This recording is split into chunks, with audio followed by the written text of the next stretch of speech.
উদীয়মান বিমানকে নিয়ন্ত্রণ করার জন্য বিমানবন্দর কিংবা এর আশেপাশে যে টাওয়ারটি স্থাপন করা হয় সেটি হল এটিসি বা এয়ার ট্রাফিক কন্ট্রোল টাওয়ার।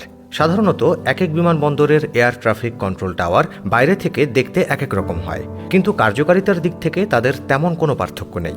প্রায় প্রতিটি টাওয়ারকে কাঁচ দিয়ে ঘিরে এমনভাবে বানানো হয় যেন সব দিক দিয়ে বাইরের দৃশ্য বহুদূর পর্যন্ত স্পষ্ট দেখা যায়। এটা ধরে নিরলসভাবে কাজ করতে থাকেন একদল কন্ট্রোলার।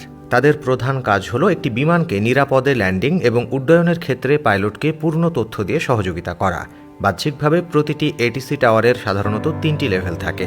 সেগুলো হলো গ্রাউন্ড মিট এবং টপ টাওয়ারের একদম উপরের অংশ থেকে রাজ্যের দায়িত্বে থাকা সকল বিমানকে নিয়ন্ত্রণ করা হয়। প্রতিটি এটিসি রাডার থাকে। এই রাডারের সাহায্যে একটি বিমানের থেকে আরেকটি বিমানের কমপক্ষে 5 থেকে 9 কিলোমিটার দূরত্ব নিশ্চিত করা হয়। খোলা আকাশে উড়ন্ত বিমানের তথ্য পেতে রাডারে কোনো ক্যামেরা ব্যবহার করা হয় না। রেডিও ফ্রিকোয়েন্সির সাহায্যে একটি রাডার সবকিছুই চিহ্নিত করতে পারে। এক্ষেত্রে এটিসি 2 ধরনের ব্যবহার হয়ে থাকে।